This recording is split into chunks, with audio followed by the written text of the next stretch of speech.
So getting back to Brian Flores a little bit, right?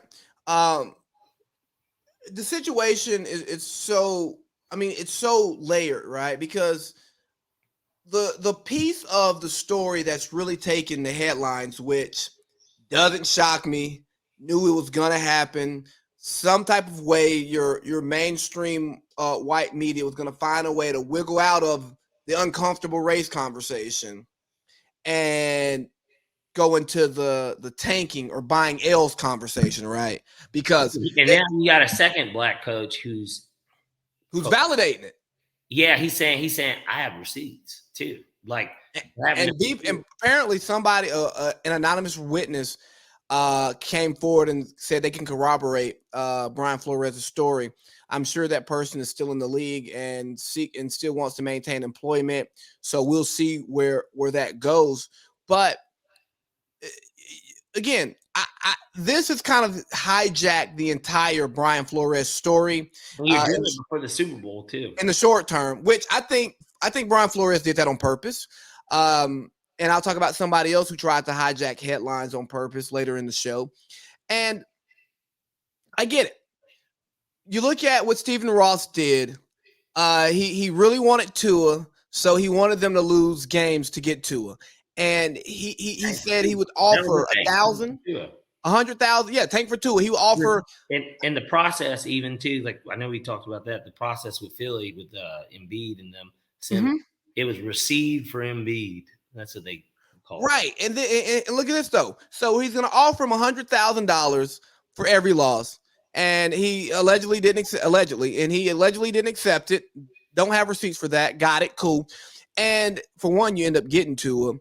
And then the story comes out a little while ago. We were willing to trade all three of our first round picks for the first to get Joe Burrow.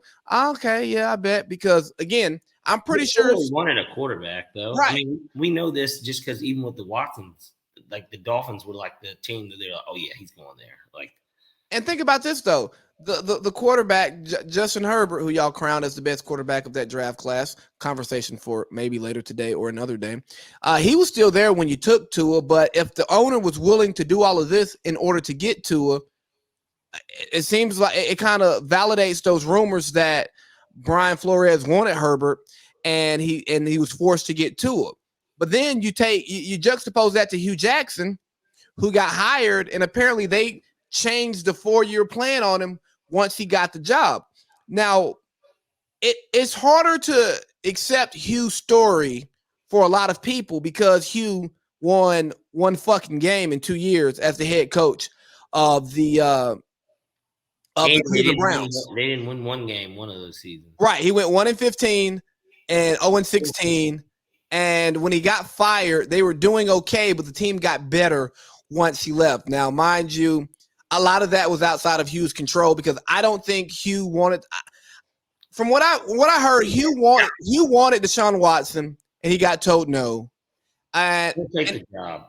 And he didn't hire Todd Haley to be his OC, which makes sense. Why would you bring in a big personality offensive coordinator who doesn't run the same system that you do, who's also been a head coach to be your OC? But you want to know what, too? Even in that position, this is what I wanted, then quit and literally cite it. And like how now we're talking about this. If you do it then, don't you think it has a little bit more merit? It does. Your job if you said, I wanted Deshaun Watson. I didn't want Baker. It does. Like, it directly went against exactly what I said.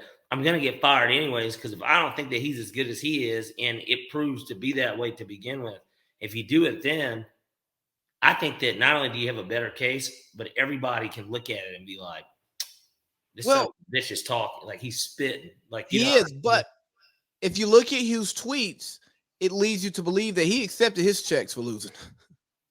And Hugh's a martyr. He is, and for black coach. I mean, look, the Bengals hired, and people can look at it this way too. Like, and it just depends on how you want to look at stuff. But like, Marvin Lewis was there for like 17, 16 years. He's black. He's a person of color, at least. I don't know I guess Marvin's black. Yeah, he's black. Black, yeah. Like, but I'm saying I don't know why he looks like he has like a Middle Eastern parent too, but nonetheless, or Arabic, whatever. But Marvin's black. They didn't win a playoff game. Then you Grant Hugh, that's Cleveland versus Cincinnati. But my point is, then they hire this white guy. He loses his first 2 years. He goes 2-14, 4-12. Now he's coaching in the Super Bowl. And so some white person, and yes, I'm talking to you, white person, can look at that and be like, well, maybe he's just a fucking better coach. No, niggas aren't getting the same shake. And that's kind of really what Brian Flores was doing this for. He's bringing it out and saying, I bet money that the Allen family in fucking Cincinnati, or Brown family, Paul Brown, they're not telling Zach, hey, man, lose games and we'll give you $100K. But he's saying it. Flores is saying it. And with these guys, the thought would be they're so rich, what difference does it really make? Right?